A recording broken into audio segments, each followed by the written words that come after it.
Welcome back to ஆன்மீக துளி channel. இன்னைக்கு இந்த வீடியோவில் ஏஞ்சல் நம்பர் பற்றி தான் பார்க்க போகிறோம். ஏஞ்சல் நம்பர்ஸ் நிறைய இருக்குது, ஆனால் பர்டிகுலராக இந்த ஏஞ்சல் நம்பர் 777 பற்றி பார்க்கலாம். ஏற்கனவே 369 என்கிற ஏஞ்சல் நம்பர் பற்றியும் ஸ்விட்ச் வேர்ட்ஸ் பற்றி இதெல்லாம் நம்ம சேனலில் போட்டிருக்கேன். இதோட ரிசல்ட் நமக்கு கிடைக்கணும்னா முதல்ல நமக்கு நம்பிக்கை வேணும். ஒரு ஏஞ்சல் நம்பரை மட்டும் எழுதிவிட்டால் நாம் நினைத்ததெல்லாம் நடந்து விடுமா, இதெல்லாம் சும்மா அப்படின்னு நிறைய பேர் சொல்லுவாங்க. அப்புறம் அவங்களுக்கு தேவை வரும்போது அதை இருந்து எழுதுவாங்க. ஆனால் அவங்களுக்கு ரிசல்ட் கிடைக்காது. ஏன்னா சும்மா முயற்சி பண்ணி பார்க்கலாமே என்று நினைத்து நம்பிக்கை இல்லாமல் எழுதுவதனால பலன் கிடைக்காது. நமக்கு ஒரு விஷயம் நடக்க வேண்டும் என்றால் அது நடக்கும் என்று நமக்கே நம்பிக்கை இல்லாவிட்டால் அதை எப்படி இந்த பிரபஞ்சம் நமக்கு சாதித்து கொடுக்கும்? ஏஞ்சல் நம்பர்ஸ் மீது நம்பிக்கை உள்ளவர்கள் மட்டும் இந்த வீடியோவை தொடர்ந்து பாருங்கள். அதுக்கு முன்னாடி ஆன்மீக துளி சேனல் ஃபஸ்ட் டைம் பார்க்குறீங்கன்னா மறக்காமல் சப்ஸ்கிரைப் பண்ணிடுங்க. பக்கத்தில் இருக்க பெல் ஐக்கானை எனேபிள் பண்ணுங்கள். அப்போ தான் நான் போடுற வீடியோஸ் உங்களுக்கு நோட்டிஃபிகேஷனில் வரும். எல்லோருக்குமே ஒரு லக்கி நம்பர் இருக்கும். ஆனால் சில நம்பர்ஸ், அதாவது நம்பர் 13 என்கிற நம்பரை நிறைய பேர் அன்லக்கின்னு சொல்லுவோம். அதே மாதிரி நம்பர் 3, நம்பர் 9 இந்த நம்பர்ஸ் எல்லாம் நிறைய பேருக்கு அவர்களுடைய லக்கி நம்பர்னு சொல்லுவாங்க. எல்லா நம்பர்ஸும் எல்லோருக்கும் லக்கியாக இருக்கும் என்று சொல்லிவிட முடியாது. அதே மாதிரி எல்லா நம்பர்ஸும் எல்லோருக்குமே அன்லக்கியாக இருக்கும் என்றும் சொல்லிவிட முடியாது. நமக்கு ஒரு விஷயம் நடக்க போதை உணர்த்துவதற்காக அறிகுறிகளாக சில நம்பர்ஸ் அடிக்கடி நம்ம கண் முன்னாடி வந்து போகும். அந்த மாதிரியான நம்பர்ஸு தான் நம்ம ஏஞ்சல் நம்பர்ஸ்ன்னு சொல்கிறோம். இப்போ நம்ம இந்த பதிவில் 777 என்கிற ஏஞ்சல் நம்பர் பற்றி தான் பார்க்க போகிறோம். இந்த 777 என்கிற ஏஞ்சல் நம்பர் தினசரி வாழ்க்கையில் எப்படி பயன்படுத்துவது, அதனால் நமக்கு கிடைக்கக்கூடிய பெனிஃபிட்ஸ் என்னன்னு பார்த்தோன்னா, இப்போது ஒவ்வொரு விஷயத்துக்குமே ஒவ்வொரு ஏஞ்சல் நம்பர் இருக்கிறது. இந்த 777 என்கிற ஏஞ்சல் நம்பர் அடிக்கடி உங்கள் முன்னாடி வந்து போகிறது என்றால் உங்களுடைய கடின உழைப்புக்கு பலன் கிடைக்க போகிறது என்பதை அது உணர்த்துகிறது. நம்ம கண்களுக்கு தெரியாத ஒரு சக்தி, அதாவது இன்விசிபிள் பவர் நம்மை சுற்றி இருப்பதை காட்டி கொடுக்கும். இந்த 777 என்கிற ஏஞ்சல் நம்பர் அடிக்கடி தொடர்ச்சியாக நீங்கள் பார்க்க நேர்கிறது என்றால் உங்களுடைய வாழ்க்கையில் ஒரு மாற்றம் அல்லது முன்னேற்றம் வரப்போகிறது என்பதை இந்த பிரபஞ்சம் உங்களுக்கு காட்டித்தரக்கூடிய ஒரு அறிகுறி. லைஃப்பில் ரொம்ப டிஃபிகல்ட்டான சிச்சுவேஷனில் இருக்கும்போது இந்த 777 என்கிற ஏஞ்சல் நம்பரை நீங்கள் பார்த்தால் உங்களுடைய கஷ்டமெல்லாம் தீரப்போகிறது என்பதை காட்டும் ஒரு சைன் என்று கூட சொல்லலாம். அதனால் நம்ம ஏஞ்சல் நம்பர் எழுதுவதாக இருந்தாலும் சரி அல்லது ஸ்விட்ச் வேர்ட்ஸ் எழுதுவதாக இருந்தாலும் முழு நம்பிக்கையுடன் எழுத வேண்டும். நம்ம நம்பிக்கையோடு எழுதுவதால் மட்டும் பலன் கிடைக்காது, அதோட நம்முடைய கடின உழைப்பும் இருக்க வேண்டும்.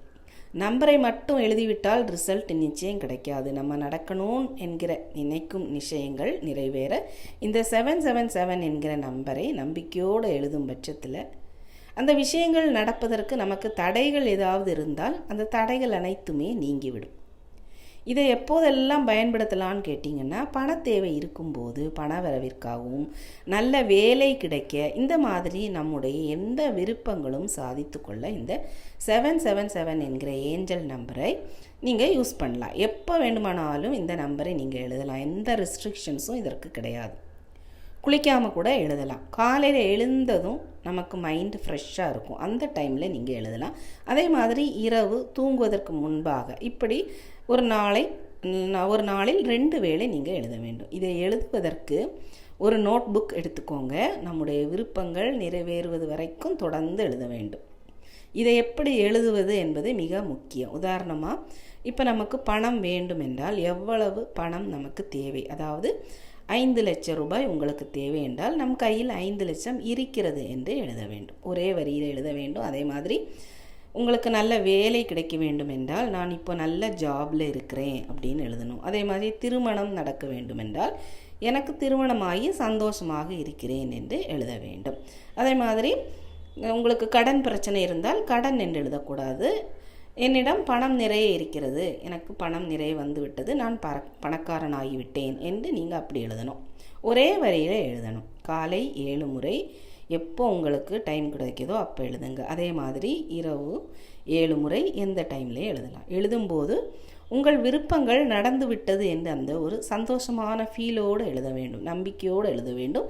7 நாட்கள் தொடர்ந்து எழுத வேண்டும். விருப்பங்கள் நிறைவேறுவது வரை எழுத வேண்டும் அப்படின்னு ஏன் சொல்கிறேன்னா, 7 நாட்கள் நீங்கள் எழுதி முடித்த பிறகு உங்களுடைய விருப்பங்கள் நிறைவேறுவதற்கான அறிகுறிகள் தெரிய ஆரம்பித்து விடும். அப்படி உங்களுக்கு இந்த 7 நாட்கள் தொடர்ந்து எழுதிட்டேன், எந்த பாசிட்டிவ் சைனுமே எனக்கு தெரியலை அப்படின்னீங்கன்னா 2 வாரம் அல்லது 10 நாட்கள் கேப் விட்டு நீங்கள் மீண்டும் எழுத வேண்டும்.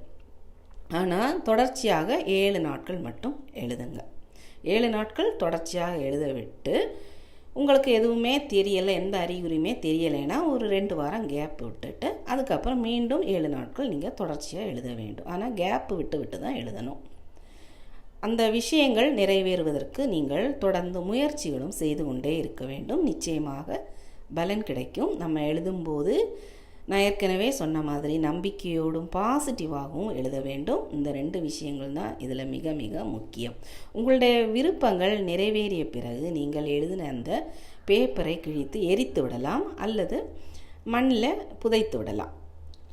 இதை நீங்கள் எழுதும்போது எப்பவுமே ஒரு முறை ஒரு விருப்பத்தை மட்டுமே நினைத்து அது நிறைவேற வேண்டும் என்று எழுத வேண்டும். நேர்மையான விருப்பங்கள், உங்களுக்கு அருகதையுள்ள, உங்களால் சாதிக்க முடிந்த விருப்பங்களை மட்டுமே எழுதுங்க. உங்களால் சாதிக்க முடியாது என்று நீங்கள் நினைத்த விருப்பங்களை அதில் ஒருபோதும் எழுதக்கூடாது. எப்போவுமே நம்பிக்கையோடும் பாசிட்டிவாக எழுதும்போது இந்த பிரபஞ்சம் உங்களுக்கு அந்த விஷயங்கள் சாதித்து கொள்ள நிச்சயமாக உதவி செய்யும். நம்பிக்கையோடும் பாசிட்டிவோடும் இதை நீங்கள் எழுதி பாருங்கள். ரொம்ப நல்ல ஒரு பலம் தரக்கூடிய ஒரு ஏஞ்சல் நம்பர். நம்பிக்கையோடு மட்டும் எழுதுங்க. இந்த வீடியோ உங்களுக்கு யூஸ்ஃபுல்லாக இருந்திருக்கும்னு நினைக்கிறேன். இந்த வீடியோ பிடிச்சிருந்தால் லைக் பண்ணி சப்ஸ்கிரைப் பண்ணுங்கள். மேலும் மற்றொரு பதிவில் சந்திக்கலாம். நன்றி.